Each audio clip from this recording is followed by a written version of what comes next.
매일 성경 묵상을 돕는 해설 가이드입니다. 안녕하세요. 묵상 코치입니다. 함께 읽고 나누는 말씀은 미가서 1장 1절에서 16절까지 말씀입니다. 우리는 모두 견고한 성벽을 쌓으며 살아갑니다. 어떤 이는 자격증과 커리어로, 어떤 이는 재력과 인맥으로, 또 어떤 이는 도덕적 자부심이라는 이름의 성벽을 높이 쌓아올립니다. 그리고 그 성벽 안에서 우리는 안전하다고 믿으며 세상의 풍파로부터 격리된 평안을 누리려고 합니다. 그러나 겉으로는 화려한 마천루가 치솟아 있지만 그 내면에는 보이지 않는 균열이 가득합니다. 정직하지 못한 성공, 타인의 아픔을 딛고 일어선 성취, 하나님이 없는 안락함, 우리는 그 성벽에 균열을 외면하지만 결국 인생의 폭풍우가 치는 날, 그 성벽은 여지없이 무너져 버릴 것입니다. 오늘 우리가 만날 예언자 미가는 바로 그 무너지는 성벽 앞에 서 있습니다.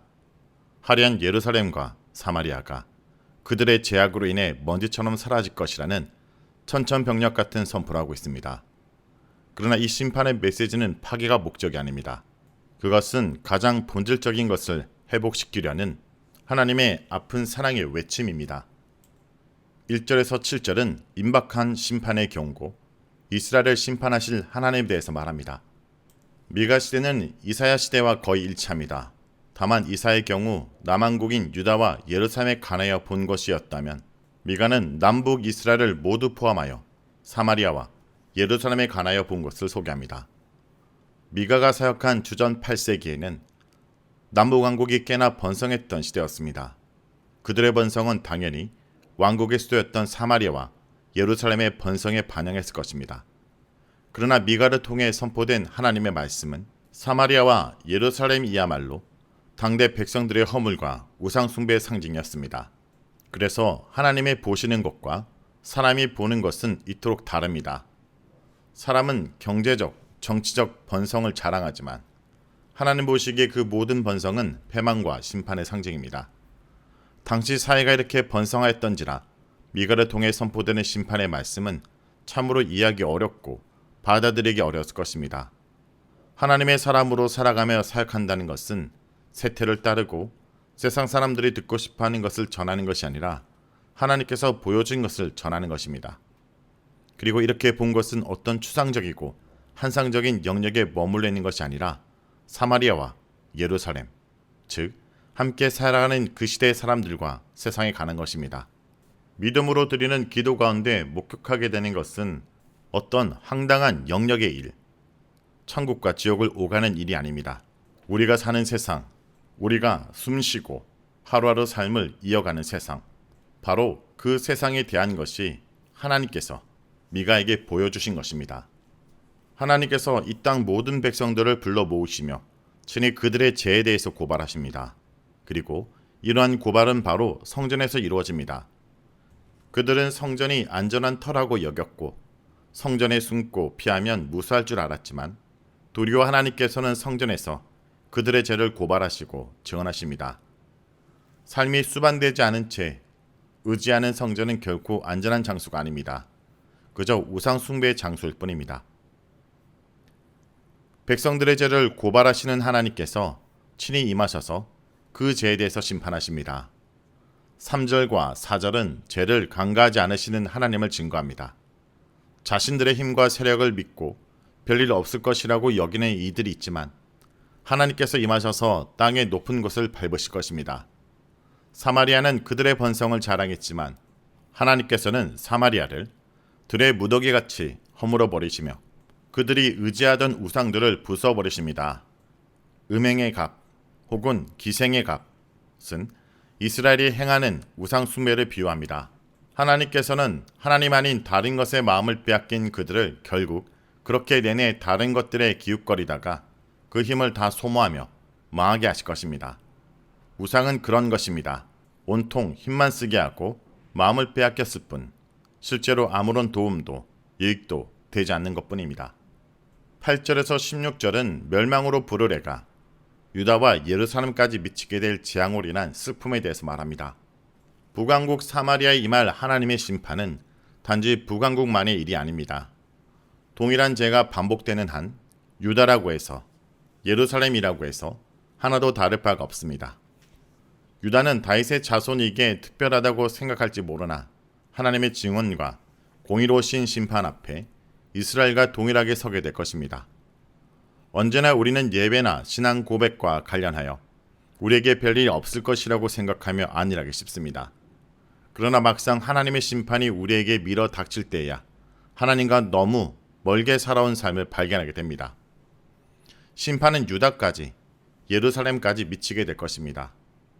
이 단락에서 다루는 여러 도시들의 경우 그 위치가 오늘날 그리 명확하진 않지만 대체로 블레셋 해안 평야 지역 그리고 블레셋과 유다의 접경 지역이었던 저지대에 위치한 도시들로 보입니다. 그러다 보니 수많은 전쟁이 벌어졌던 지역이라는 공통점이 있습니다. 이러한 도시에 살고 있는 거민들에게 재앙이 밀어닥치고 그들은 슬픔과 애곡에 잠겼고 티끌에 구르게 되는 일을 겪을 것입니다. 이스라엘을 자랑하던 이들이 예루살렘 남쪽 아래에 위치한 아둘람까지 도망치게 될 것입니다. 13절에서 라기스에 대한 특별한 언급이 있는데 라기스는 준마와 병거라는 가장 중요한 무력과 연관하여 언급되고 있습니다. 그런 점에서 블레셋과 유다 접경 지역에 위치한 라기스는 유다의 전투력과 무력을 상징하는 도시라고 할 수 있습니다. 그러나 시온에게 있어서 이러한 라기스야말로 죄의 근본입니다. 이것은 유다 백성들이 라기스로 상징되는 힘과 무력을 자랑하고 의지함에 대한 책망일 것입니다. 그들의 강함이 도리어 그들로 하나님을 떠나 실족하고 타락하게 만든 근거가 되고 말았습니다. 시온은 무력이 아니라 하나님으로 강한 존재입니다. 교회와 하나님의 백성들은 세상 가운데서 다른 어느 곳보다 강하고 힘이 있어서 번창하고 번성해서 하나님의 영광을 드러내는 곳이 아닙니다.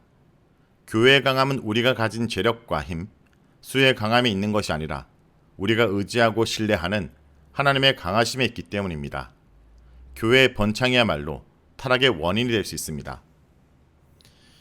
16절에 여기서 머리털을 깎아 대머리가 되게 하는 것은 애통과 애곡의 표시입니다.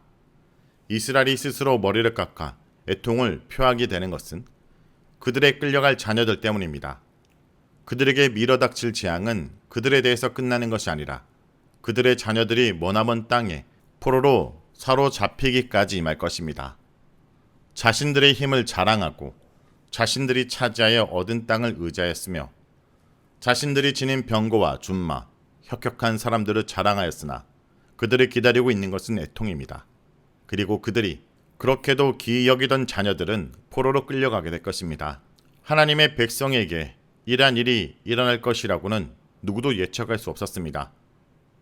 미가가 사역한 주전 8세기에는 이스라엘과 유다가 번성하던 시기였기에 사람들은 미가가 하는 말을 가볍게 여겼을 것이며 을에 등장하는 비관적인 예언자 정도로 보았을 것입니다. 이러한 안일한 백성들을 향해 미가는 하나님 여호와께로부터 받은 바 심판과 재앙의 말씀을 선포했습니다. 그리고 실제로 미가가 전한 예언은 성취되었습니다. 오늘 우리는 어떠합니까? 우리네 교회가 영원하리라고 생각합니까? 이렇게 번성한 한국 교회가 망하게 되는 날이 오지 않으리라고 내심 생각하고 있는 것은 아닙니까? 그러므로 성도 여러분, 오늘 본문에서 미가의 애가를 기억해야 합니다.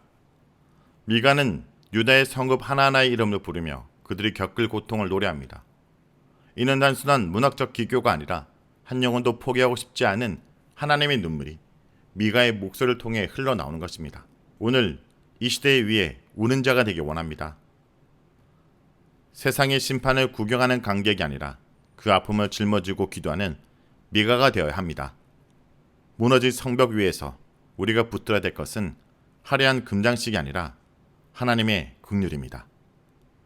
이제 우리의 깨어진 마음을 가지고 주님의 발치 앞으로 나아가기 원합니다. 심판의 불길 속에도 우리를 건져내실 유일한 소망, 예수 그리스도의 이름을 부르는 하루가 되기 원합니다. 말씀을 놓고 기도하겠습니다. 주님, 미가서 말씀을 통해 우리의 실상을 직시하게 하심을 감사드립니다. 우리는 그동안 무너지 않는 성벽을 쌓느라 너무나 바빴습니다. 남들보다 높은 곳에 이르려고 애썼고 그곳에서 하나님 없이도 안전하다는 착각 속에 살았습니다. 주님, 오늘 말씀을 통해 우리의 교만한 모습을 발견하게 하심을 감사드립니다. 무엇보다 그러한 제약된 삶을 회개하기 원합니다. 미가의 부르짖음이 오늘 우리의 부르짖음이 되게 하여 주옵소서. 이 시대에 깨어진 가정들, 방황하는 청년들, 불의와 탐욕으로 가득 찬 이 땅의 어둠을 보며 가슴을 치며 울게 하여 주옵소서. 정죄하는 손가락을 젓고 함께 아파하며 중보하는 눈물의 사람이 되게 하여 주옵소서. 예수님의 이름으로 기도합니다. 아멘.